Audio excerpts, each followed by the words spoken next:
Am I ready for this?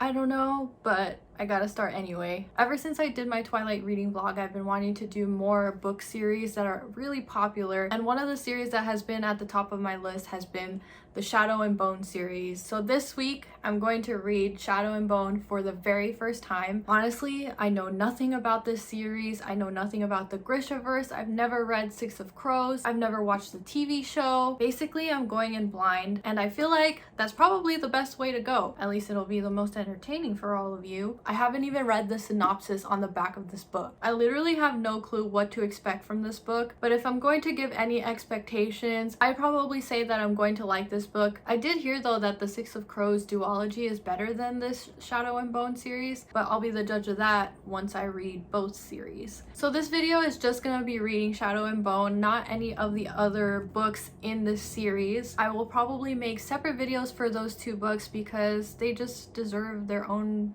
videos. And then I'll probably do a video comparing the TV show to the book series, although I did hear that some of the elements from the Six of Crows duology is in the Shadow and Bone TV show. So let me know if it's okay for me to watch the Shadow and Bone TV series before I read Six of Crows, or if I should read Six of Crows first before I watch the TV show. Quick disclaimer, this video is probably gonna have a lot of spoilers in here because I'm probably gonna be talking really in depth about this book. So if you haven't read this book, I highly suggest that you click off of this video because I'm just gonna be talking quite freely about this book. This is basically for anyone who has already read the books and just want to watch somebody read them for the first time. I know I find joy in seeing people's reactions to movies that they've never seen before, or I don't know. I really have nothing to say about this book because I really don't know anything. Yeah, I'm gonna get started now.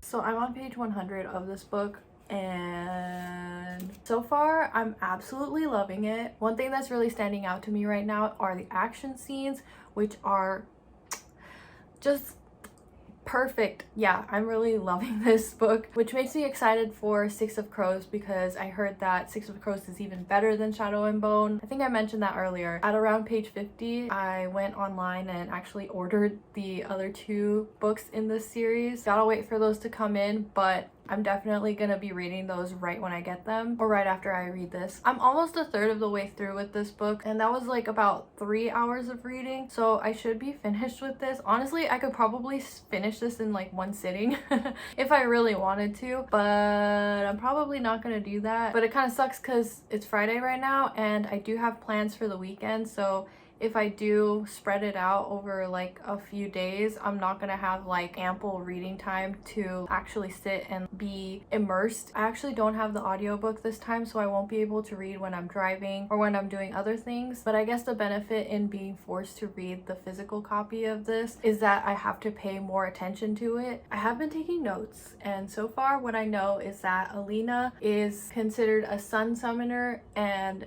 apparently those are very rare. Mal is her best friend and they come from the same village. I was wondering if she was hiding her powers when they did the Grisha test so that she could stay with Mal, but I guess she didn't. And honestly, I don't know how the Grisha tests work or anything like that, but apparently she literally did not know. There are other countries in this universe that apparently don't treat Grisha as well as this country does. I forget what this country is called. Revka or something? Revka? Anyway, the Darkling has many powers. One of his powers is amplification. Apparently his great grandfather was the Black Heretic, or the Darkling who created the Shadowfold. Honestly, at this point I was pretty much just gathering all this information, so that's pretty much what I know about this whole world. I think the moment that this book had me hooked was Alexei's death. Like, I literally marked this spot and wrote no on there because I was so angry but also like really entertained. Unfortunately, I wasn't filming when I was reading that part, but if I could give a reenactment of what reaction I had, I was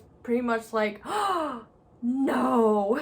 So pretty much after that scene, I was really invested. And then obviously the light shoots out of Alina and I'm just like, what the heck is going on? So I'm so glad I started this book because it has been a really slow reading month for me lately. I just needed something like this to like bring me back to the reading mood. I don't know how much reading I'll continue to do tonight, but if I don't check in tonight, I will see you guys tomorrow. Hello. So it's the next day now. I'm almost halfway through with Shadow and Bone, 42% to be exact. First of all, still loving it. I don't know if I mentioned this earlier, but I've been on a really huge audiobook streak, and since I don't have the audiobook for Shadow and Bone, I've just been reading it physically. This might put me onto reading books physically all over again because I love taking notes on here and I feel like I'm paying attention a lot better. So I just finished chapter 10, and at this point, Alina is still having a lot of trouble fitting in and she still can't call upon her own power.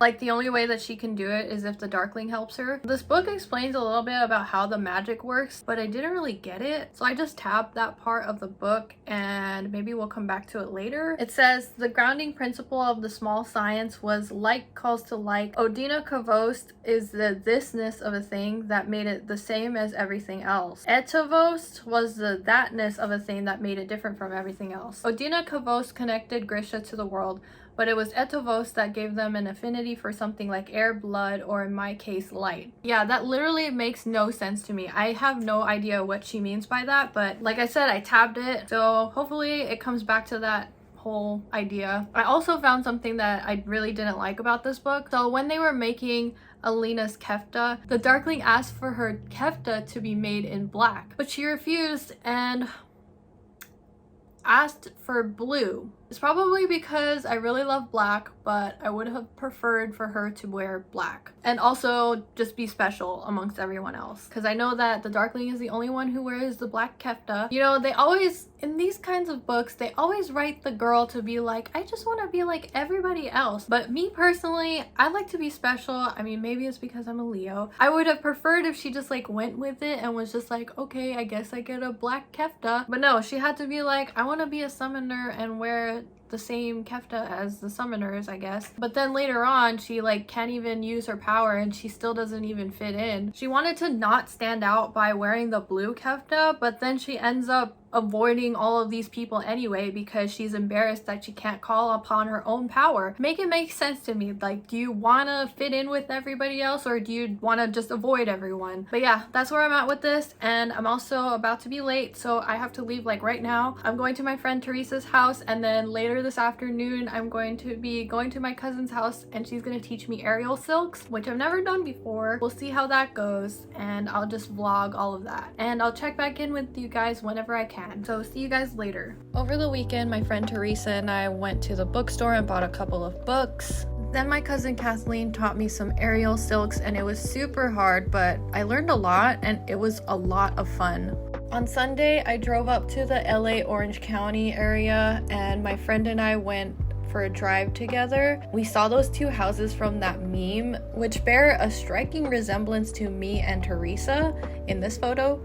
Then we had a lunch reservation at the Porsche Experience Center. They have a restaurant in there where you can watch the cars drive on the track and practice correcting themselves when they hydroplane and basically have fun and stuff. Everything in this restaurant is Porsche themed, and they even have little Porsche butter. Like, are you kidding? This is so cute. Anyway, I got the fried eggplant and my friend got the Wagyu burger, and it was a good time. Hello everyone, it is now Tuesday. I haven't given an update since Friday, but I also haven't read anything since Friday. I'm still in the same spot as the last time that I updated you guys, but I just wanted to check in right now because for the rest of the day I do plan on reading this until I finish it, which I think I can manage. I think if I have the stamina and if I don't do anything for the rest of the day, I can finish it today. I did just think of something just now. This kind of randomly popped into my head, but I was thinking that Alina is kind of like I'm not like other girls kind of trope. She does give off that vibe a little bit. Sometimes when I read stories like that where the main character is like that, it kind of annoys me, to be honest. But here at least she doesn't actually say it, but I know that some of the time she is like, I don't fit in here and stuff. And then also like the whole scene with her and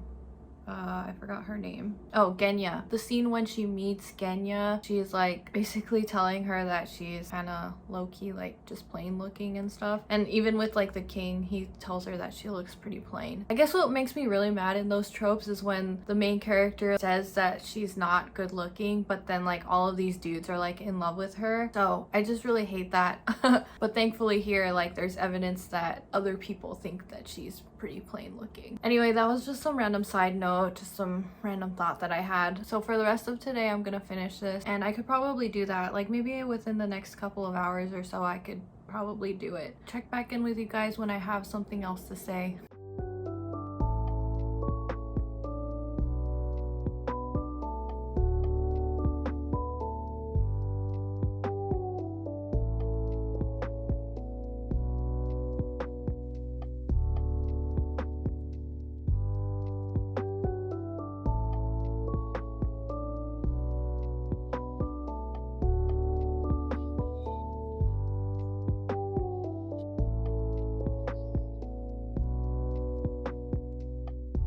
So I'm not nearly finished, but a lot of stuff just happened, so I just wanted to tell you guys what my thoughts are right now. First of all, Zoya. I hate her. Apparently Grisha can only have one amplifier, so I guess now they're trying to find this Morozova stag for Alina so that she can have like the most powerful amplifier, I guess. So I guess I was right about Alina wanting to push her power down so that she could stay with Mal and stuff. So we just found that out, and it's really satisfying because now she realizes that she's been pushing her power down, and so now it comes up very easily. I guess like that has been the cause of her having such dull hair and dark circles under her eyes and being frail and weak and stuff. So now she's like gathering her strength again. So that's really satisfying to see her doing a lot better now. If you haven't read this book and you're already at this point now where you've been watching this video for this long, I'm assuming that you don't care about spoilers. So I'll just say it.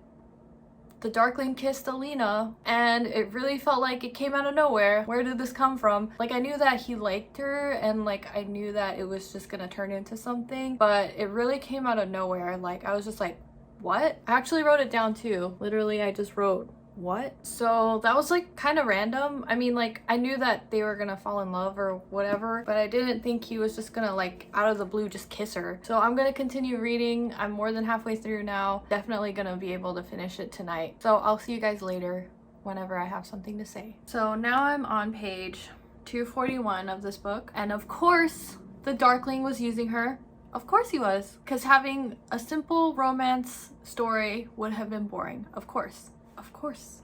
So a lot more things have happened. So the Darkling is the Black Heretic. Bagra is his mother. The Volcra used to be people, and I guess he wants to use Alina to get rid of the Volcra and take control of the fold so that he can gain power. So I guess if Alina ends up getting the what is it called? I keep forgetting the names of people and things in this book for some reason. So if she gets the Morozova stag amplifier, I guess she basically becomes the Darkling's little slave, because if he's the one who kills the stag, then he controls the amplifier? I don't know. I'm not really sure how that whole thing works, but that's what Bagra said. Also, I really like that scene where they were like doing their whole little performance together. I really thought that scene was cute. And then obviously there was like a steamy scene that happened after that, and I really liked that scene.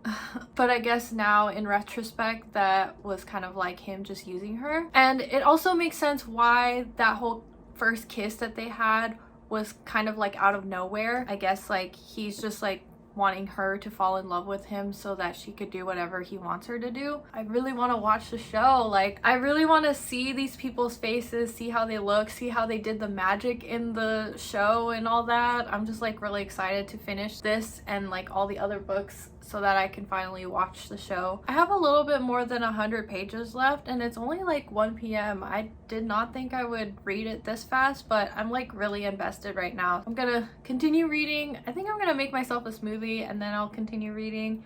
Then I'll see you guys a little bit later.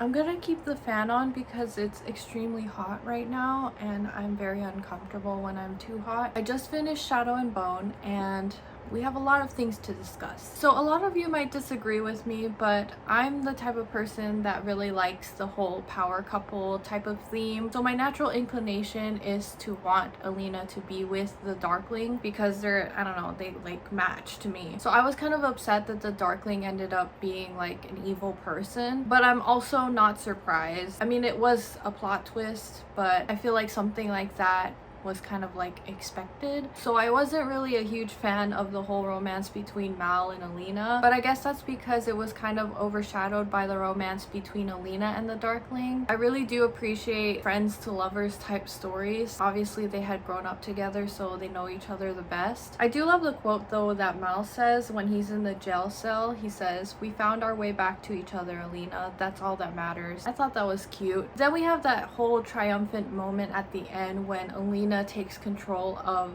the stag's power. I guess since she spared the stag instead of like killing it, the stag ended up granting her power. They kind of alluded to that earlier, like it grants a wish or something like that. But anyway, I guess she was able to take control, and then it was really satisfying to see that she was able to do the cut. So that was pretty awesome. I don't think that the Darkling is dead. Pretty sure that he survived. I don't know what to expect for the next book, but I'm assuming that he's gonna like try and find them and stuff. I'm kind of upset that she and the Darkling didn't end up together. I know he's like a bad person, but I guess that's just me, or maybe that is a lot of people. So I guess to wrap everything all up about this book, I really enjoyed it. Even though I challenged myself to finish the last half of this book by the end of today, it didn't feel like a chore at all. I felt like I was, you know, enjoying myself. It wasn't slow. I enjoyed the writing style. Despite me not agreeing with like who she ended up with at the end, I think the romance of this book was kept at bay. Like, she's not like boy crazy or anything like that, which would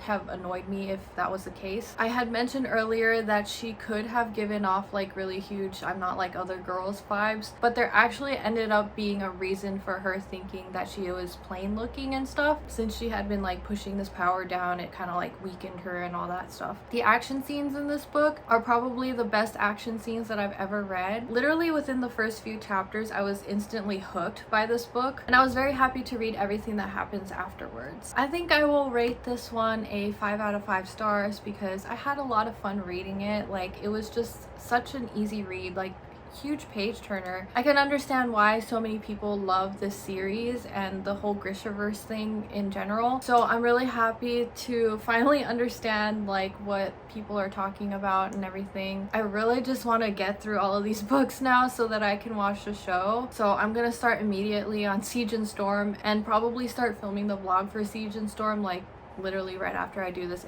outro. So yeah, I really hope you enjoyed this video. I really enjoyed reading this book. If you enjoyed this video, don't forget to leave a like if you haven't already. Comment anything that you want to comment down below, and subscribe because I post new videos twice a week. Thank you so much for watching, and I'll see you in my next video. Bye!